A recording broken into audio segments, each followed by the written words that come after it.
وہ عظیم لوگ ابتدا میں 4 تھے، دارالرقم میں 45 ہو گئے، شیب ابی طالب میں 82 ہو گئے، ہجرت کے وقت وہ 115 ہو گئے، غزوہ بدر میں 313 تھے، پھر رفتہ رفتہ بڑھتے چلے گئے، صلح حدیبیہ میں تعداد 1400 ہوئی، پھر فتح مکہ میں 10,000 تھے، پھر غزوہ حنین میں 12,000 ہو گئے، غزوہ تبوک میں 40,000 تھے، خطبہ حجۃ الوداع میں ان کی تعداد 70,000 سے زائد تھی۔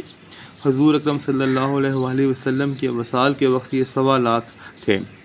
عرصہ 23 سال میں اس قدر افرادی قوت کسی اور مذہب کا امتیاز نہیں، یہ امتیاز صرف اسلام کو ہی حاصل ہے۔